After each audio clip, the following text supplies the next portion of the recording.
All right, hello and welcome to episode 31 of Mindchat. This week I'm very happy to have Joel Mills as my guest. How are you doing, Joel? Hi, how are you doing, Colin? I'm very well. Thanks for spending some time of your busy day with me in Mindchat and for showing us around this amazing world that you've been a part of.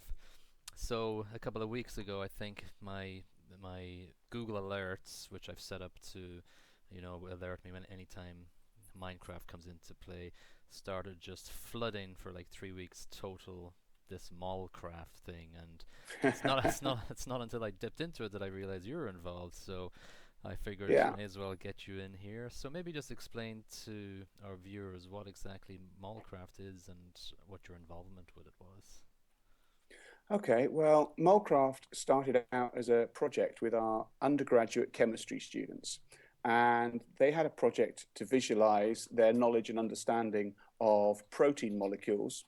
And they were a group of guys who knew how to use Minecraft from kind of their earlier childhood years, and they've grown up with it. And our lovely Dr. Science, who is Mark Lorch, Dr. Mark Lorch, is a Minecraft player himself. His son plays Minecraft. So together, Mark and I decided to create this project, which was to visualize protein molecules and amino acids in a big Minecraft map that we could then release and use as a teaching aid for schools. Hmm. So, showing our way around here, on our left, we've got the yellow amino acid corridors. And down each one of these alcoves, you can be teleported to an amino acid. And on each of the molecules that we've taken and created, there are a number of hidden treasures to find.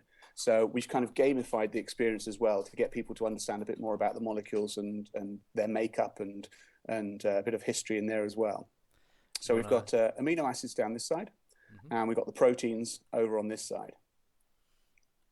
Um, the whole process was really quite interesting because the students had to learn a lot about kind of the technicalities of Minecraft as well. So there's an actual thing called the National Protein Database here in the UK, and it contains basically schematics of all of the proteins as they are discovered. And when a scientist or a chemist discovers a brand new protein or a brand new amino acid, um, they put that amino acid molecule and its design into the National Protein Database.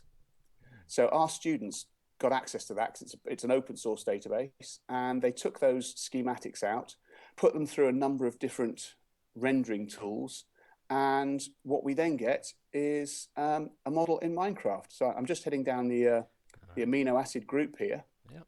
and in the distance there, we can see some of these molecules in action. Very cool. I've been inside cells before in Minecraft, but never as down to the molecular level. Well, what we've done is we've put a scientist in every single group who's got a hopper clock underneath him, and he basically tells us a little bit of information about what we're looking at. So we can go over here, for example.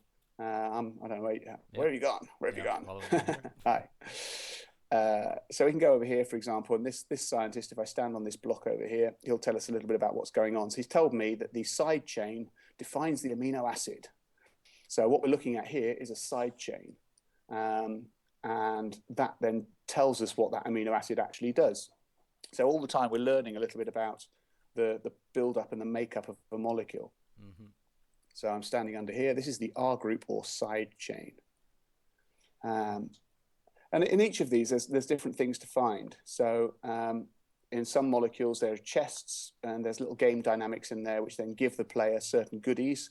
Hmm. And when they've collected all the goodies, they can then put them in an ender chest, and it's like an e-portfolio, really. An ender Yeah. chest is very like an e-portfolio, Hmm.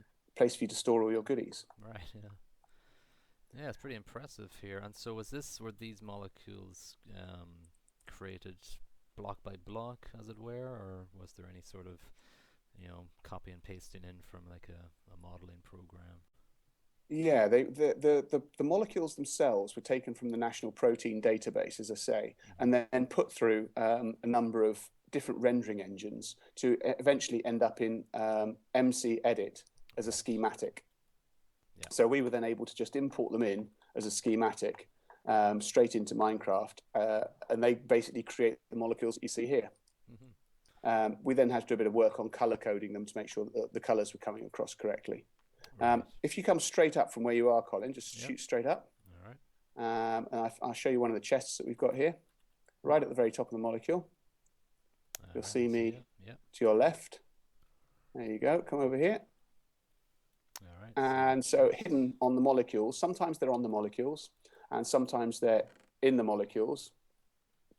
So if you right click on that chest, there's a book and quill in there, and that book and quill should be a replenishing chest.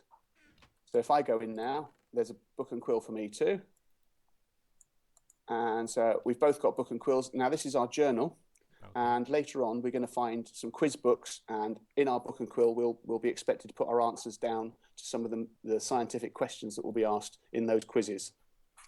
All right. That's pretty nice.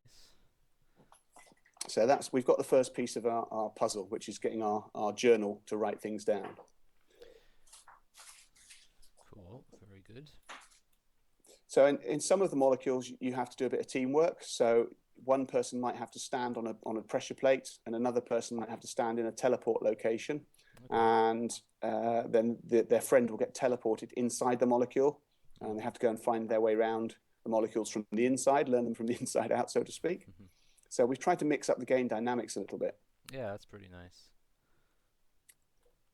So in this one, I'm over here, I'm now looking at the carboxyl carbon atom. So the big orange atom there, the big orange arrow is pointing to a particular type of atom. So we expect people to be able to recognize these types of atoms on site eventually. That's at a higher level, GCSE probably.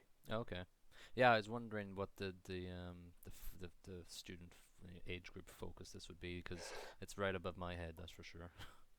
Well, I think the idea is you could explore it on several levels. Mm. You could just have a talk about the fact that things are made up of molecules, Right. and that there are different types of molecules, and they have different shapes and parts to them. So a very basic scientific level, probably like late primary school, K-12. You could talk and have a look at that and go, there's a molecule. It's made up of different bits. So there's oxygen in there, there's carbon dioxide in there, there's some carbon in there. And those three things join together with strands to make a molecule. Right. And that molecule then joins with other molecules to make things.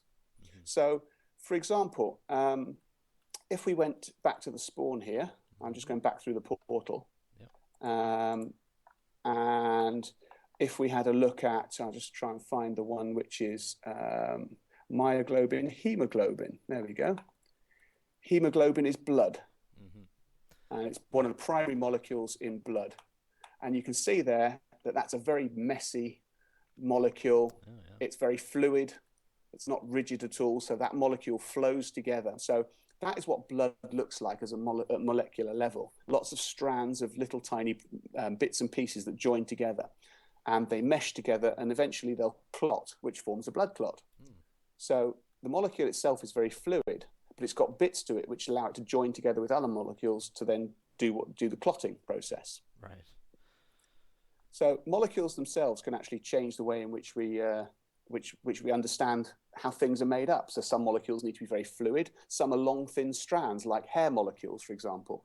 They're very long and thin because that's what your hair is. It needs to be long and thin. Mm-hmm.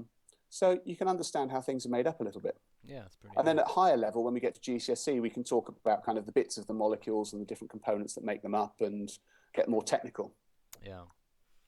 So let's head back, and we can just nip over to the other Sure. section just to see how visually different it is. So just as we're going, and I'll just follow you into whatever one you want to go into there.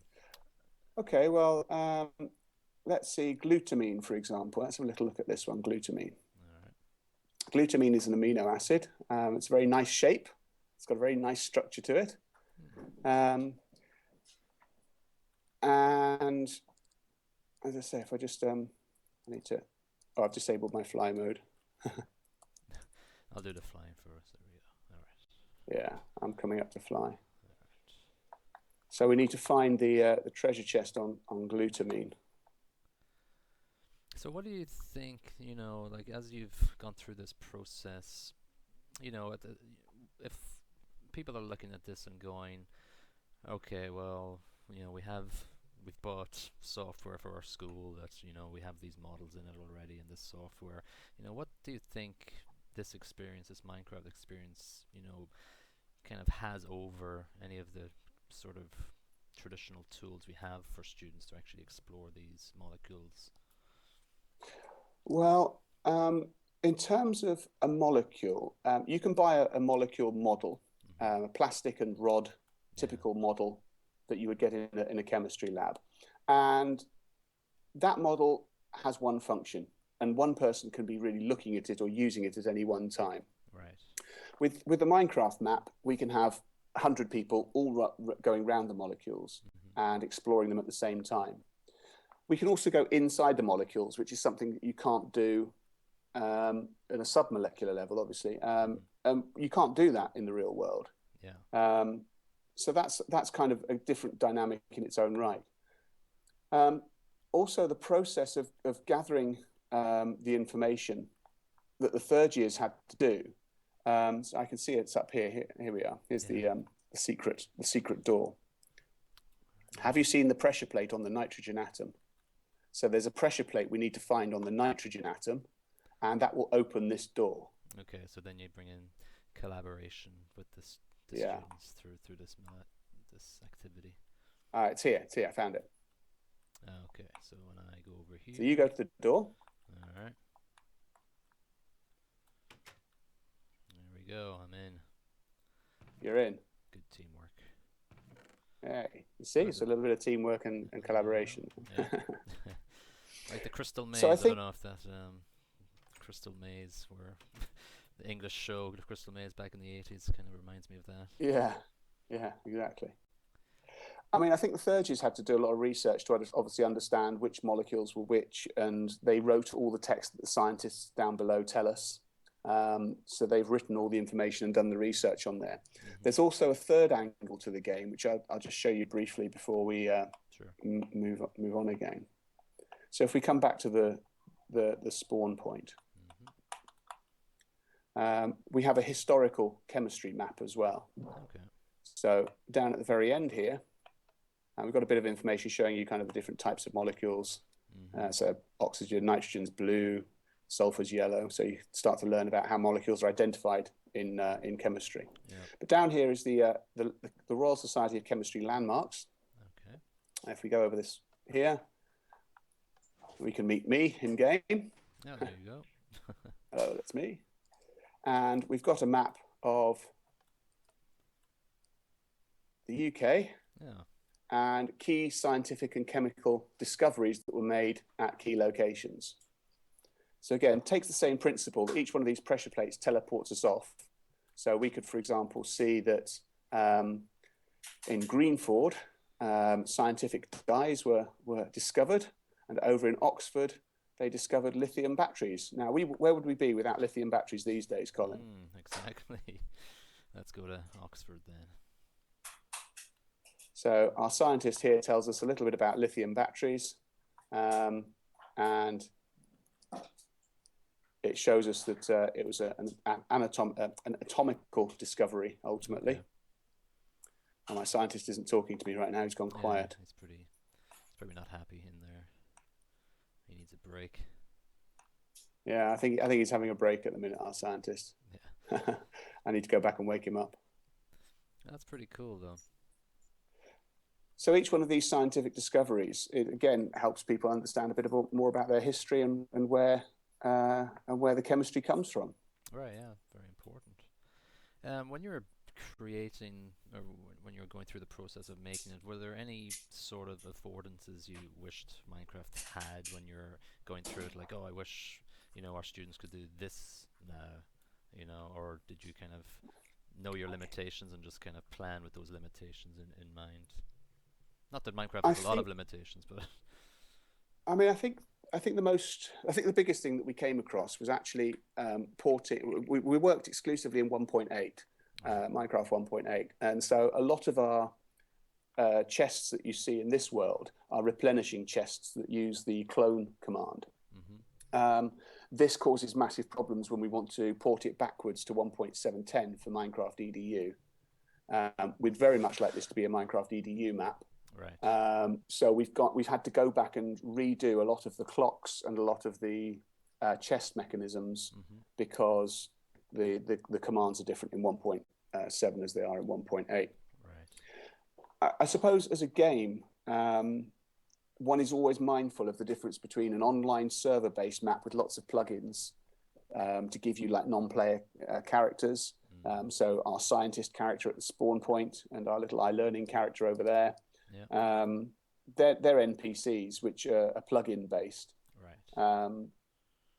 And you know they don't work as well when it's a single player map. So we kind of have taken those out for the single player maps.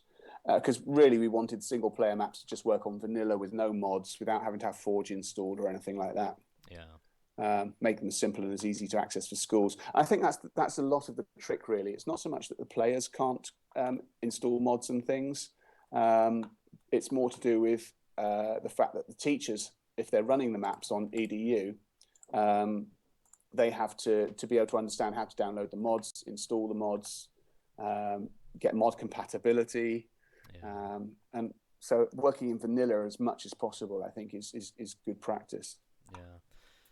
So, at the end of the day, Joel, what do you think, like your after all this is done and created, what do you think your best case scenario is like for learners, for students? What's your final vision for this Molcraft server? Um, yeah, Well, what do you hope you to achieve with it? um, we would really like to see people using Molcraft a lot in the schools, in the national curriculum, to teach about proteins and molecules, and have a better understanding of it. So our aim is we're going to release it as a Minecraft EDU world map, so it can be installed on Minecraft EDU for people. Right. It's already available as a single player map for people to just go in and have a look at how we've done it. Yeah. But what we'd really like to see is people using some of the dynamics of how we've created this, and some of the game mechanisms, and start to think about how they might do their own projects, whether it's in science or English or maths, but really just look at as many different ways of kind of communicating educational methodologies to people, and Right. going, you can have fun while you do it, but there are things like command blocks and ender chests which allow you to do things and create kind of simplistic virtual learning environments. Yeah. So we've got quizzes. The book that we're both holding in our hands, we can right click on that and it'll be a guidebook or it'll be a quiz book, and we can set tasks in Minecraft. So I've got a quiz book in my hand. I'll throw you that one there. All right.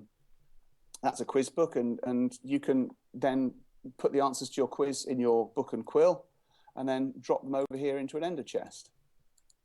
And then we might, at a future date, have an area which would be player protected, and you could put maybe your items in an item frame, and we could then showcase that as your portfolio. So I think there are ways in which we can kind of make the assessment a bit more effective. Right. But it's a really good start in terms of getting people to go around and explore something, gather information in a game, write it down, and then produce that evidence. Yeah. What would you say to somebody, just to kind of one of our final thoughts for this episode? I've come across quite a lot of people who say, well, if you're not using Minecraft for students to create something, you're just giving them the information from your curriculum, as it were, and you guys have created little gaming aspects to it, which kind of argues against that you're just throwing kind of information at them, but there are certain people out there that'll go, well, you're not using it for the exact purpose that Minecraft is coming into the curriculums around the world, and that the students can create things, with freedom and creativity.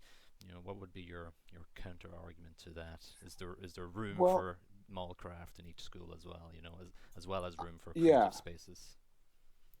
I think I take on board those comments because I think the map as it's distributed to secondary school students and primary school students is an adventure map, and it's just another way of giving them of information. Yes, Right. it makes it a bit more fun. Yes, it gamifies it, but you're absolutely right. But don't forget that this is a third year undergraduate project. Hmm. That we have undergraduate students on a chemistry degree who were marked on their ability to produce this in Minecraft. They built it, Hmm. they sourced the protein molecules, they put the information in, so they had complete creative freedom to design this however they wanted to design it. And they had a set of project briefings and outcomes that they were expected to meet, and they were assessed against those, and this was the evidence that they produced. So our input in it, my input in this particularly as a technology enhanced learning advisor for the university, was really to come along and guide them on the pedagogy, the gamification angle of it, and how we can make it accessible for people in terms of an educational tool. Hmm. I also helped them on some of the technical stuff with the Minecraft command blocks and bits and pieces because they had no idea about kind of Minecraft EDU and what would work Right. and what didn't work in EDU. So I've been doing a lot of kind of conversion work for it. But really, this is a student project. So what Hmm. we're looking at here is created by students. Yeah, which is great. It's awesome. Yeah, Yeah, that's I mean, that's we didn't do the building here. right. This was all built and designed by the students, and their game mechanic of going into these portals and teleporting off to see these protein molecules and having the scientists there with clocks under them, all their idea, all their Yeah, creativity. it's I love it. It's amazing. When I first saw it, I was like, yeah, this is pretty awesome. And you framing it like it is, it makes it even more powerful. The whole project. Do you think? Well, it's a win-win situation, colleagues, Colin, Right. because we've got students who are producing something in Minecraft, designing in Minecraft, and creating content, which is then reusable. So Right. the reusable aspect, I completely agree, is static and is just another a way of regurgitating classic information on chemistry. But the angle that we've got is students are producing it. This is all student-produced content, which is fantastic. It's awesome. It's great. And do you think there's not there's you may know more than me, but there's not a lot of university college projects out there. I work with Michigan State University a bit, and we have it as part of a course, but it's not something that comes about as a tool that university level students are using around the world as this sort of platform. Have you come across any other examples, or you leading the way over there in Hull? Well, I think we're kind of leading the way a little bit. I've got a map which I'm working with deserted medieval villages. So these are earthworks that used to be there hundreds of years ago as medieval villages. And I've used the geographical mapping techniques that there are in Minecraft to recreate the landscape. Mm-hmm. And the students are going to go in and rebuild these medieval villages as archaeology students. Oh, nice. And they're going to have to show their knowledge from their textbooks of what might have been there, how the buildings might have been constructed, what materials might have been used, and put together these deserted medieval villages and make them real again. So that's one example of something we're doing with our higher education students Mm. in Minecraft. Um, Another example is with our business students, and we are looking at teaching supply chain management. You know as well as I do, Colin, that the first rule of a survival server is get your survival, get your materials, and start stockpiling. But what Right. happens when you need to go further and further afield to get your materials? Mm-hmm. And you start to get somebody going off and doing the mining, somebody else is going off and doing crafting, and you start to get this little community going. Well, Mm-hmm. that's a supply chain. It's a supply chain in its simplest form. Mm-hmm. So we can use Minecraft to have conversations about supply chains and actually model real world supply chains and get transportation networks going of things to and fro from resource to resource. So we got big plans. We've You got got some quite big plans. yeah, you got things got things lining up there. Well, thanks a lot for Yeah. coming on Mindchat, Joel. It's a pleasure, and it's good to talk to you in real life. Yeah. All Yeah. right, thanks a It lot. is. And thank you very much for the invite, Colin. And I look forward to seeing some more work and maybe working together as well. That'd be good. Oh, absolutely. Would look forward to it. Yeah. All right, that's the Okay. end of episode 31, and hopefully we'll see you soon for another episode of Mind Chat. Bye bye.